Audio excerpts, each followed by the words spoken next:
ভারত বাংলাদেশের জমি দখল করেছে। গত কয়েক সপ্তাহে বাংলাদেশের সংবাদ মাধ্যম, সামাজিক যোগাযোগ মাধ্যম এবং রাজনৈতিক আলোচনায় এই অভিযোগটি ব্যাপকভাবে আলোচিত হচ্ছে।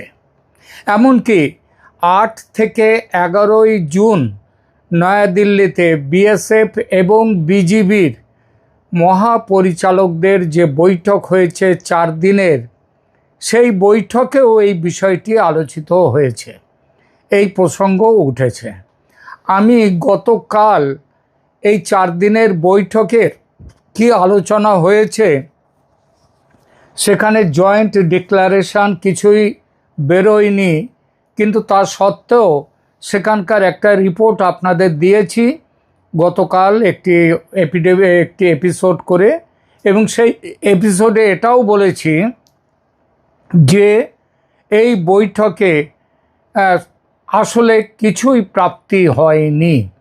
মানে যে বিষয়গুলি নিয়ে মূল আলোচনা, পুশ ইন বা পুশ ব্যাক একটি, দ্বিতীয়টি হচ্ছে বর্ডার ফেন্সিং এবং তৃতীয়টি হচ্ছে বর্ডার কিলিং। আর এছাড়া বাংলাদেশ এই বর্ডার ফেন্সিং প্রসঙ্গে উঠেছিল যে ভারত নাকি বাংলাদেশের বেশ কিছু জমি দখল করে নিয়েছে। এই ব্যাপারটি নিয়ে আলোচনা হয়েছে এবং আমি বলেছি গতকালই যে এই আলোচনায় কোনো ফ্রুটফুল রেজাল্ট অর্থাৎ সমাধান কিছু আসেনি। এবং তারপরে গতকালই সন্ধেবেলায়, গতকালই বেরিয়েছে বিকালে, যে এর যে জয়েন্ট ডিক্লারেশন, সেই ডিক্লারেশনও দেখা গেছে যে বৈঠক শেষ হয়েছে কোনো রকম কিছু প্রাপ্তি বা সিদ্ধান্ত বা যে সমস্যার সমাধান সেগুলো ছাড়াই শুধু কথা হয়েছে যে ভবিষ্যতে যখনই আসবে তখন নিচু স্তরে আলোচনা হবে, এইটাই বলা হয়েছে। তো যাই হোক, এইবার আজকে সেই বিষয়টি নিয়ে একটা যে কথাটি বললাম যে গত সপ্তাহে বাংলাদেশের বিভিন্ন সংবাদ মাধ্যমে এই বিষয়টি আলোচিত হচ্ছে যে ভারত নাকি এত কিলোমিটার, কেউ বলছেন 6 কিলোমিটার, কেউ বলছেন 36 কিলোমিটার। কিলোমিটার এরিয়া হয় না, এরিয়া হয় বর্গ কিলোমিটার, মানে দৈর্ঘ্য এবং প্রস্থ দুটো মিলিয়ে এলাকা হয়। সুতরাং যারা এইভাবে সমালোচনা করছেন তারা মূল যাকে বলে বিসমিল্লাহ ভুল সেটা করছেন। বাংলাদেশ সরকার বলছে সীমান্তের বিভিন্ন স্থানে ভারত একতরফাভাবে বেড়া, রাস্তা, বাংকার এবং অন্যান্য অবকাঠামো নির্মাণ করছে। এমনকি কূটনৈতিক প্রতিবাদও জানানো হয়েছে। অন্যদিকে ভারত বলছে তারা নিজেদের ভূখণ্ডের ভেতরেই কাজ করছে, কোনো জমি দখল করা হয়নি। তাহলে সত্যিটা কোথায়? ভারত কি আসলেই বাংলাদেশের ভূখণ্ড দখল করেছে, নাকি পুরো বিতর্কের কেন্দ্রে রয়েছে একটি বহুল আলোচিত কিন্তু বহুল ভুল বোঝা বিষয়? আর সেই বিষয়টি কি জানেন? বিষয়টি হলো 150 গজ নিয়ম। মানে যে জিরো লাইন থেকে নাকি 150 গজ দূরে কোনো পাকা নির্মাণ সেটা করতে পারবে ভারত। এই বিষয়টি আবার বলছি বহুল আলোচিত কিন্তু বহুল ভুল বোঝা একটি বিষয়, এই 150 গজের নিয়ম। কেন? সেই আলোচনায় আমরা আসব, তবে আবেগ দিয়ে নয়, দলিল দস্তাবেজ দিয়ে, আন্তর্জাতিক চুক্তি এবং সীমান্ত আইনের আলোকে আমরা বিশ্লেষণ করব এই বিষয়টি। প্রথমে আসি, অভিযোগটি আসলে কি। সম্প্রতি বাংলাদেশ সরকার ভারতের কাছে আনুষ্ঠানিকভাবে অভিযোগ করেছে যে সীমান্তের বহু স্থানে ভারত একতরফাভাবে অবকাঠামো নির্মাণ করছে। বাংলাদেশের বক্তব্য অনুযায়ী 68টি জায়গাতে বিদ্যমান নির্মাণ নিয়ে তাদের আপত্তি রয়েছে, কিন্তু এই 68টি জায়গা কোথায় তার কিন্তু স্পষ্ট কিছু বলেনি। আরও তাদের দ্বিতীয় অভিযোগ, 86টি স্থানে নতুন নির্মাণ পরিকল্পনা নিয়ে বাংলাদেশের উদ্বেগ রয়েছে। তৃতীয়ত, এসব নির্মাণের আগে বাংলাদেশকে যথাযথভাবে জানানো হয়নি। এই বিষয়টি শুধু কূটনৈতিক পর্যায়ে নয়, সম্প্রতি অনুষ্ঠিত বিজিবি বিএসএফ মহাপরিচালক পর্যায়ের বৈঠকেও উত্থাপিত হয়েছে। বাংলাদেশের মূল বক্তব্য হলো, সীমান্তের কাছাকাছি কোনো স্থায়ী অবকাঠামো নির্মাণের আগে দুই দেশের মধ্যে আলোচনা ও সম্মতি থাকা উচিত এবং যে কোনো নির্মাণ হতে পারে 150 গজের বাইরে। কোথা থেকে 150 গজ? জিরো লাইন থেকে 150 গজ। এই 150 গজ নিয়ম আসলে কি? এখন আসি পুরো বিতর্কের কেন্দ্রীয় বিষয়টিতে। বাংলাদেশ ও ভারতের সীমান্ত নিয়ে আলোচনা হলেই একটি কথা শোনা যায়, 150 গজের মধ্যে কিছু নির্মাণ করা যায় না। কিন্তু বাস্তবতা হলো এই বক্তব্য একেবারেই সঠিক নয়। অনেকেই মনে করেন আন্তর্জাতিক আইনে নাকি সীমান্ত থেকে 150 গজের মধ্যে কোনো দেশ কিছু নির্মাণ করতে পারে না। এটা একেবারে ডাহা ভুল ধারণা। আসলে 150 গজ নিয়ম কোনো আন্তর্জাতিক সীমারেখা নয়, এটা কোনো নতুন সার্বভৌম সীমানাও নয়, এমনকি এটি এমন কোনো আইনও নয় যা বলছে 150 গজের মধ্যে নির্মাণ সম্পূর্ণ নিষিদ্ধ। বরং এটি মূলত সীমান্ত ব্যবস্থাপনা সংক্রান্ত একটি প্রশাসনিক ও কূটনৈতিক ব্যবস্থা। এর উদ্দেশ্য ছিল সীমান্তের খুব কাছাকাছি এমন কোনো নির্মাণ না করা যা অপর দেশের নিরাপত্তা উদ্বেগ সৃষ্টি করতে পারে। অর্থাৎ এই 150 গজ নিয়ম মানে যেটা বলা হচ্ছে, 150 গজের মধ্যে কিছু করা যাবে না, এটা নিষিদ্ধ এলাকা নয়, বরং এটা আলোচনা ও সমন্বয়ের এলাকা। আর এখানেই পুরো বিতর্কের সবচেয়ে গুরুত্বপূর্ণ দিকটি লুকিয়ে আছে। বাংলাদেশের ব্যাখ্যা বনাম ভারতের ব্যাখ্যা, এই বিষয়টা নিয়ে একটু দেখে নিই। বাংলাদেশের অবস্থান হলো, সীমান্ত থেকে 150 গজের মধ্যে স্থায়ী অবকাঠামো নির্মাণের আগে দুই দেশের সম্মতি প্রয়োজন। তাই ভারত যদি একতরফাভাবে রাস্তা, বাংকার, বিএসএফ ক্যাম্প বা কাঁটাতারের বেড়া নির্মাণ করে, তাহলে তা বিদ্যমান সীমান্ত ব্যবস্থাপনা চুক্তির চেতনার বিরুদ্ধে যায়। অন্যদিকে ভারত কি বলছে? ভারতের অবস্থান একেবারেই আলাদা। ভারত বলছে, যতক্ষণ নির্মাণ ভারতের আন্তর্জাতিকভাবে স্বীকৃত ভূখণ্ডের ভেতরে হচ্ছে, ততক্ষণ ভারত নিজের নিরাপত্তার জন্য অবকাঠামো নির্মাণের অধিকার রাখে। ভারতের যুক্তি হলো, 150 গজ কোনো নতুন সীমান্ত নয়, এটা সার্বভৌমত্বের প্রশ্নও নয়। ভারত চাইলে 150 গজ কেন, জিরো লাইন থেকে জিরো লাইনের বাইরেই 5 গজের মধ্যে, 10 গজের মধ্যেও, এমনকি জিরো লাইনের ওপরেও ভারত তাদের সীমান্ত, তাদের অবকাঠামো তৈরি করতে পারে। এটি কেবল একটি তাহলে 150 গজটা কোত্থেকে এলো? এটা একটা প্রশাসনিক নির্দেশনা ছিল। অর্থাৎ দুই দেশ একটাই নথিকে ভিন্নভাবে ব্যাখ্যা করছে এবং বর্তমান বিরোধের একটা মূল উৎস হচ্ছে সেখানেই। এখানে আপনারা জানেন 1975-এর একটা সীমান্ত চুক্তি হয়েছিল ভারত এবং বাংলাদেশের, আর 2011-র প্রোটোকল এবং 2015 স্থল সীমান্ত চুক্তিও হয়েছে দুই দেশের মধ্যে। সবাই 1975টা বলে থাকেন, আর কিন্তু 2011 এবং 15-র কথা বলেন না।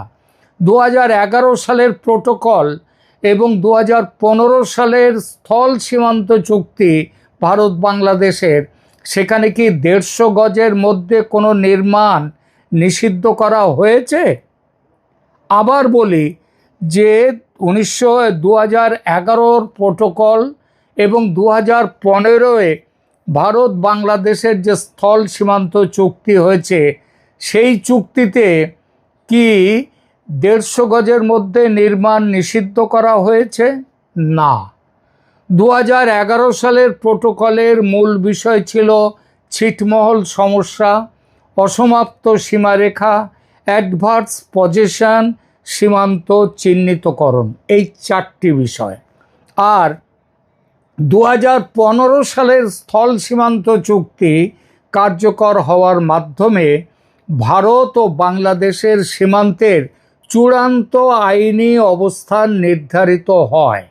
কিন্তু কোথায় বেড়া হবে, কোথায় রাস্তা হবে, কোথায় বিএসএফ বা বিজিবি পোস্ট হবে, এসব বিষয় ওই ল্যান্ড বাউন্ডারি এগ্রিমেন্টের মধ্যে কোনো আলোচ্য বিষয় ছিলই না। অর্থাৎ ল্যান্ড বাউন্ডারি এগ্রিমেন্ট বা এলবিএ এটা নির্ধারণ করে দিয়েছিল কোন জমি ভারতের আর কোন জমি বাংলাদেশের।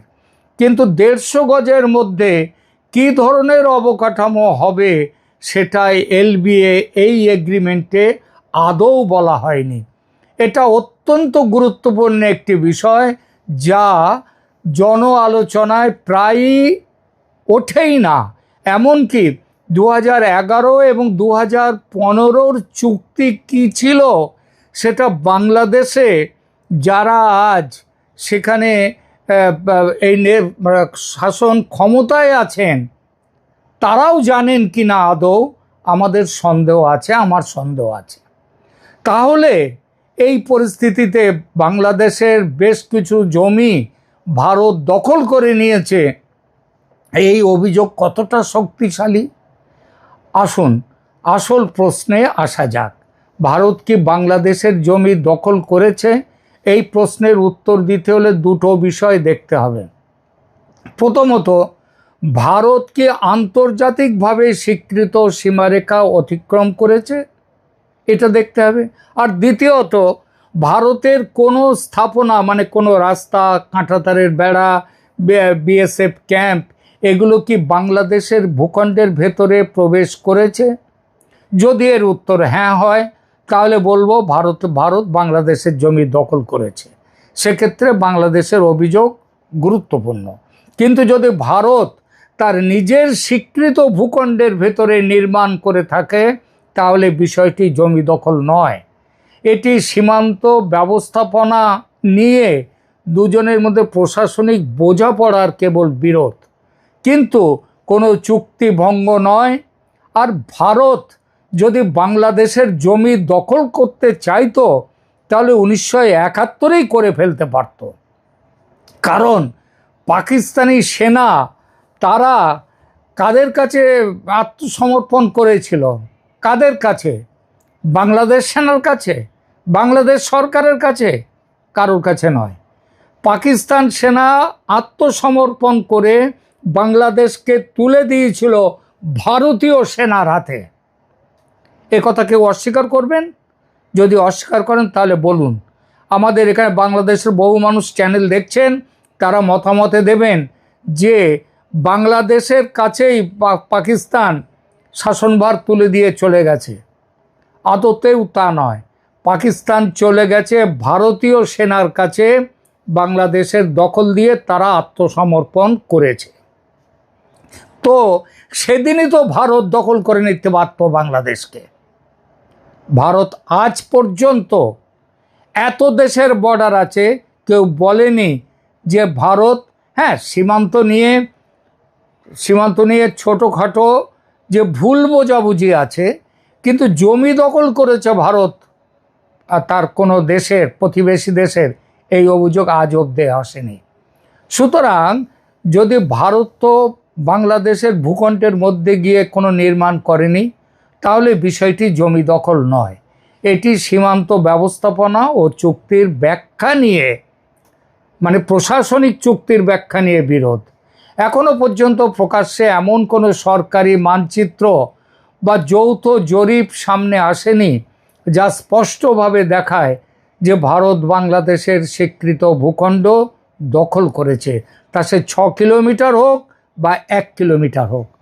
তাই বর্তমান তথ্যের ভিত্তিতে জমি দখল অভিযোগকে বলা যায় এটা মিথ্যা, এটা ভুল। বাংলাদেশ অন্যায়ভাবে এই অভিযোগ করছে ভারতের বিরুদ্ধে।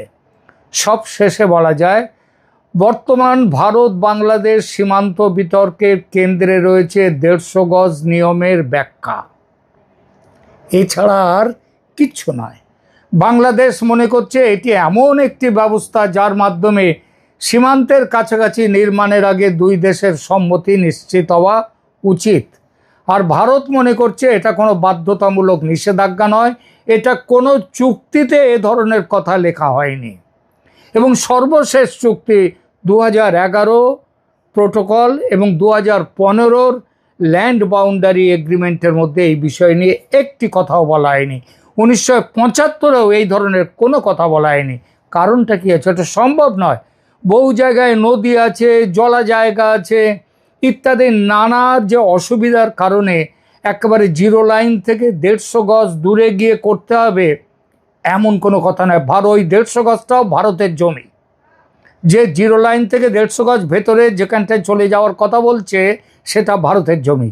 ভারত তার নিজের জমি তো করবে। আর পৃথিবীর কোনো দেশে এই রকম কোনো নিয়ম নেই যে 100 গজ, 150 গজ, 200 গজ জিরো লাইন থেকে সরে গিয়ে তারপরে সেখানে তারা সেই দেশ তাদের স্থাপনা করতে পারবে, এরকম নিয়ম কোনো জায়গাতে নেই। সুতরাং এই 150 গজ নিয়ম মানে নির্মাণ সম্পূর্ণ নিষিদ্ধ, এর ধারণা ভুল। এবং 150 গজের মধ্যে কোনো নির্মাণ হলেই সেটি জমি দখল হয়ে যায়, এ কথাও আইনি দৃষ্টিকোণ কোনো সভ্য চিন্তার মধ্যে এটা আসে না। চূড়ান্ত প্রশ্ন একটাই, চূড়ান্ত ব্যাপার যেটা, সেটা হচ্ছে ভারত আন্তর্জাতিকভাবে স্বীকৃত সীমারেখা অতিক্রম করেছে কি না। মানে জিরো লাইন পেরিয়ে বাংলাদেশের মধ্যে গিয়ে কোথাও দখল নিয়েছে কি না। যদি করে থাকে তাহলে দখল নিয়েছে, কিন্তু করেনি। একটা উদাহরণ বাংলাদেশ যদি দিতে পারে তাহলে ভারত মানবে তারা জমি লঙ্ঘন, তারা দখল করেছে বাংলাদেশ। আর যদি না করে থাকে তাহলে বাংলাদেশের এই প্রসঙ্গ নিয়ে একটি কথা বলা উচিত নয়, বরং শুধু ঝগড়া বাঁধাবার জন্যে ঝগড়া বাঁধানো, এই জিনিসটা কিন্তু বাংলাদেশ করে যাচ্ছে। যে 150 গজের দূরে গিয়ে নির্মাণ করতে হবে, কাঁটাতারের বেড়া, 80 কিলোমিটার কাঁটাতারের বেড়া রাতারাতি কেটে নিয়ে গেল। আবার বলছি, ভারত এই যে মিটিং হয়ে গেল 8 থেকে 11 এই 4 দিন দিল্লিতে বিএসএফ বিজিবির মহাপরিচালকদের মধ্যে, সেখানে ভারত পরিষ্কার বলে দিয়েছে ভবিষ্যতে যদি এই রকমভাবে কাঁটাতার কেটে নেওয়ার কোনো ঘটনা চেষ্টা করে ভারত কিন্তু চরম ব্যবস্থা নেবে। রক্তগঙ্গা বয়ে যদি যায় সেটাতেও অবাক হওয়ার কিছু থাকবে না।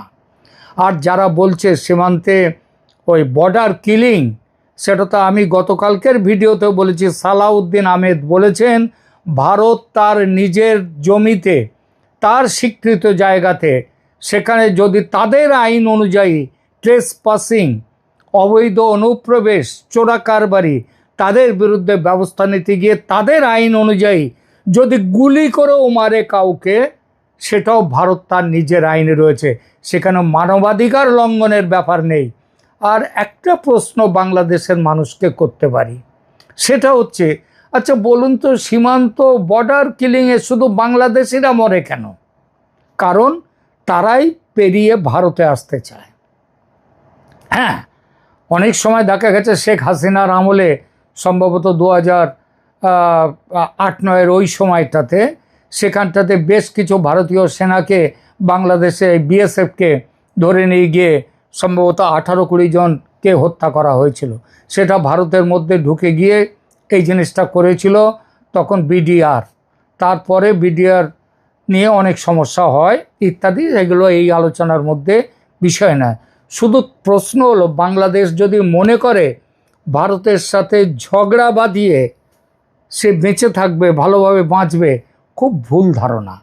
ওই 150 গজ ফেন্সিং দিতে দেব না, কিংবা পুশব্যাক, আমাদের লোক বাংলাদেশের মানুষ তাদেরকে পুশব্যাক করে পাঠালে তাদের গ্রহণ করা হবে না, পৃথিবীর কোনো শক্তি, তা সে জাতিসংঘ হোক আর আমেরিকা হোক আর পশ্চিমা শক্তি হোক, কেউ এসে ভারতকে ফেন্সিং দিয়ে আটকাতে পারবে না, কেউ এসে ভারতকে পুশব্যাক থেকে পেছনে হটাতে পারবে না। আমি বারবার বলেছি একটাই কথা, সেটা হচ্ছে বাংলাদেশের সরকার পায়ে পা দিয়ে ঝগড়া না করে আলোচনায় বসুন। আমি বারবার বলেছি যে ওয়ার্ক পারমিট দিয়ে যাতে একটা বিরাট সংখ্যক বাংলাদেশি ভারতে থাকতে পারে সেই ব্যবস্থা করুন। তার জন্যে এই যে সরকার আছে এদের মাথায় এই সব বিষয় নেই। আজ যদি বাংলাদেশে শেখ হাসিনা থাকতেন তিনি এইভাবে ঝগড়া করতেন না। তিনি ভারতের যে জিরো টলারেন্স এই নীতি দেখে এই নীতিটাকে মেনে নিয়ে তিনি কত বাংলাদেশি ভারতে এসে কাজ করবে সেই ব্যাপারগুলো দেখতে পারতেন। কিন্তু বাংলাদেশ তো সে পথে চলছে না। এখন সম্পর্ক আরও খারাপ হবে, তাতে বাংলাদেশের লাভ হবে না, এটা বলে দিলাম। তাই পাকিস্তানের সাথে আর চীনের সাথে যতই তাদের সাথে প্রেম প্রীতি করুক না কেন, আবার দেখা হবে পরবর্তী আলোচনায় পরবর্তী বিষয় নিয়ে। এখনকার মতো এখানেই রাখছি।